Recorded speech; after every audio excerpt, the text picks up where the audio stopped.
how much of a wimp he is, how much of a weak, pathetic excuse for a man he is. Welcome to Escaping the Echo Chamber. Fresh and Fit have decided to continue their tradition of saying the dumbest stuff imaginable, the most ridiculous statements, and digging a hole deeper, not necessarily professionally, because let's face it, anti-blackness is a huge business, but digging themselves deeper into a position that they claim to not be in, further exposing that they are the scumbags that they say they aren't.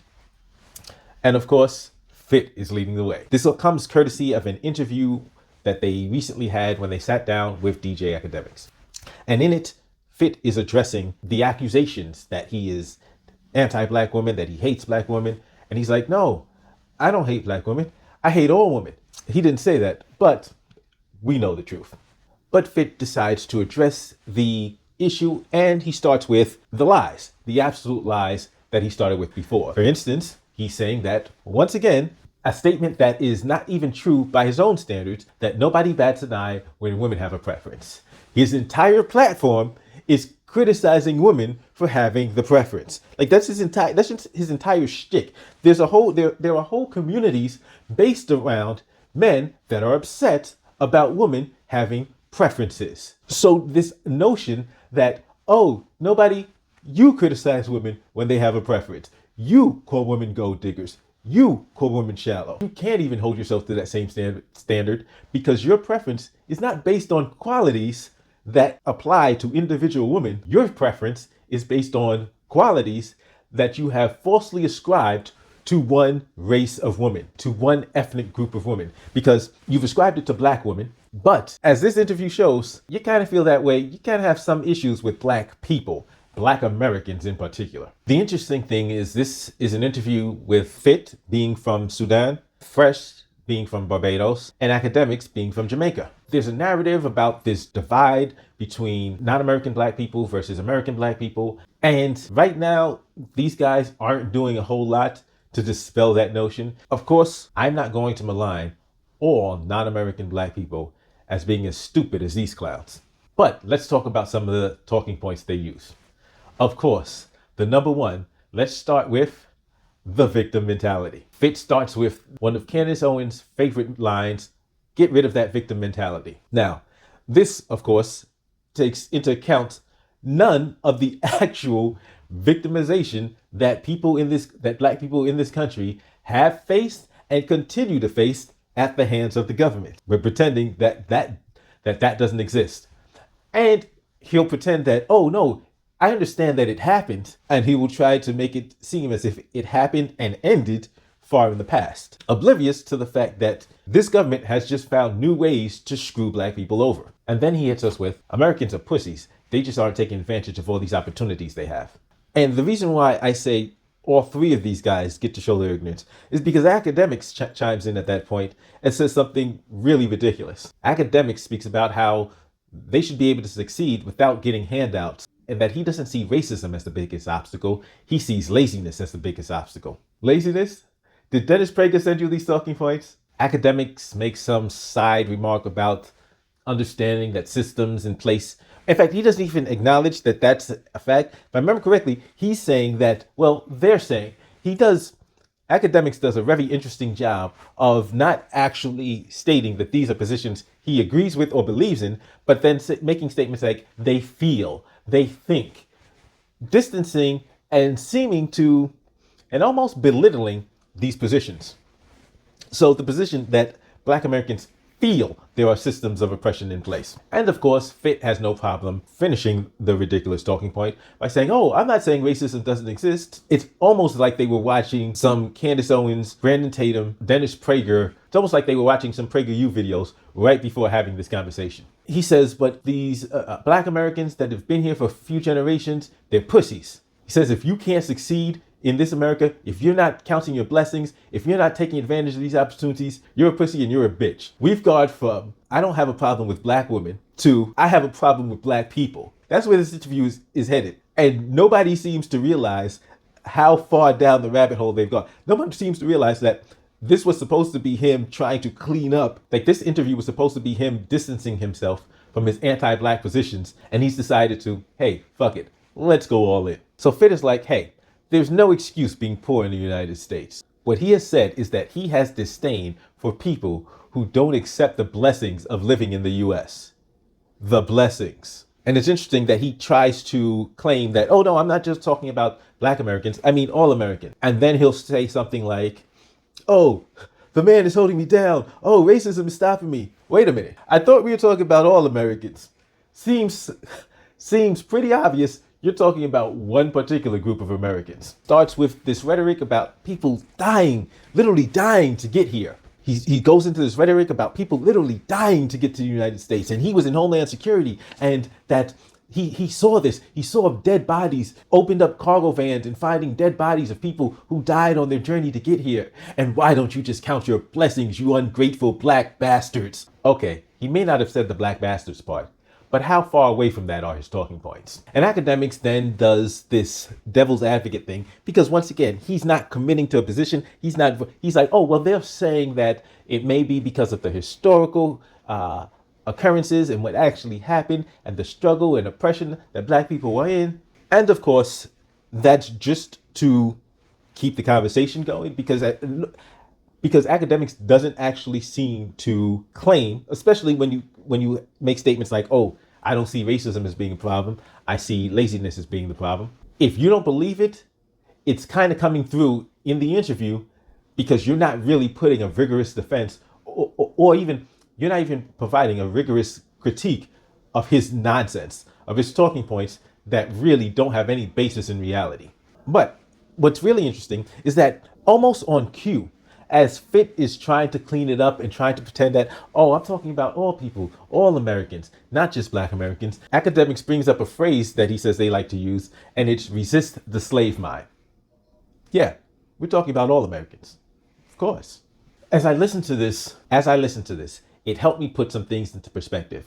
Not about Fit, he doesn't matter. He's a loser, he's a scumbag. He's somebody that I wouldn't even try to talk to, because he's not coming from a place of good faith. I do believe that there are individuals who may start to buy into some of these talking points, who may be in a position where we can have dialogue, where we could have conversations. Because it's interesting that he talks about how his father came here in the 80s from Sudan and, says that this is the greatest place in the world. It's the greatest country.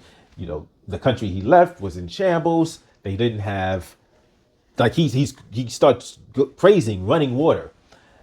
And it occurs to me that you're saying that your father cut and run from a country that was in shambles, from a hellhole, and escaped to a country where things aren't completely backwards, and yet you're calling the people here pussies. Huh. So your father, instead of staying in his country and bettering his country, he hightailed it out of there, ran someplace else where it was nice and safe, and you're calling the people their pussies. It's an interesting choice. It's a bold strategy. I'll see how it works. That's what's amazing. Like, the irony is completely lost on this individual that, wait a minute, you're describing cowardice. You're describing somebody who is in a situation of deplorable conditions and instead of actually doing anything to fix those conditions, runs somewhere else, and then has the nerve, the unmitigated gall, to criticize people who are trying to fix the place they're living in. They're not running. They're staying and fighting. And you scumbags have the nerve, the unmitigated gall, to criticize them for fighting, for standing up, for trying to improve the situations that they're in, when you're just happy to have a faucet. You're just happy to have indoor plumbing. Are you serious? Like, you don't see that you've described yourself and your father as being the coward, but you have the nerve to criticize people that are fighting to make this country better, that are fighting to hold this country to the promises that it keeps making. They're like, okay, listen, we're going to make sure y'all do what y'all say y'all are going to do. You're going to make sure this country does what it claims that it does, that it stands on the principles it pretends to. But those people are pussies. Those people are bitches. Your people ran away. But the people that are here fighting are the weak ones? Of course, that conversation would go nowhere having it with Fit. Because Myron Gaines, Elmer Fudd, whatever his name is, I don't care. He has no self-awareness. Like, it's painful. And in fact, if you think about the situation with him and Brittany Renner, it demonstrates how painful looking at himself is. And I'll talk about that briefly. I'll do another video after after I get a chance to watch the entire interview. But Brittany Renner confronts Fit, but she has a conversation with both of them. But the clip we've seen so far is her directly going at Fit. Among other things, among demonstrating what a coward he is, you get to see that Fit, Emerald Fuddle, hates looking at himself, hates any type of self-introspection with such a passion. You can see, because she asked him a question that requires him to look at himself, and he is visibly uncomfortable. He is visibly in pain at the prospect of looking at himself, of looking inwardly. It causes him physical discomfort, and it's obvious, because it's amazing that he will pretend to be this strong man, this alpha male, this high value male, and he can't accept criticism. Because you see, if you've watched over the past year, there's been so many instances of when we see how much of a snowflake he is, how much of a wimp he is, how much of a weak, pathetic excuse for a man he is. Because Anaquin Fitness criticizes him. He gets in his feelings, just falling apart. Nina Unrated, he can't take it. Aber and Preach, he's going off, he's getting mad.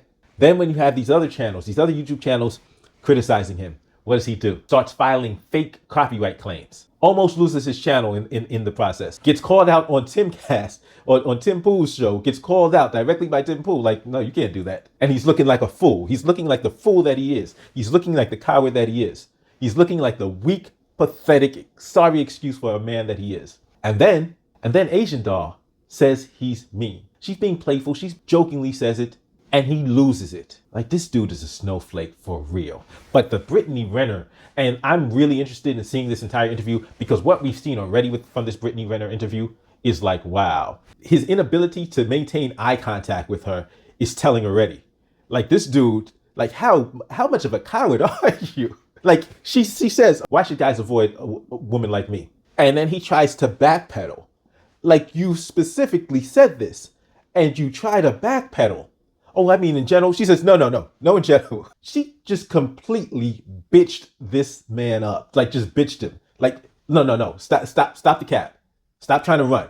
You said me. You said me specifically. Don't try to say in general. You said me specifically. And that's when he can't look at her, and it's, well, what I mean is, you're just like other chicks. Now he can't communicate. Now he can't speak. Now he can't get the words out of his mouth. But this is the tough guy. This is the strong man. The rest of us are pussies. The rest of us are bitches. And then when she says, oh, I'm not special? Well, what makes you special? And his response to what makes you special. Like, at that point, if you don't realize this man is a complete and total weakling, because his response to that statement is, I never said I was special. I never said I was special. Wait, I thought you were a high value man. As always, don't forget to give me the thumbs up, like, share, subscribe if you haven't subscribed already.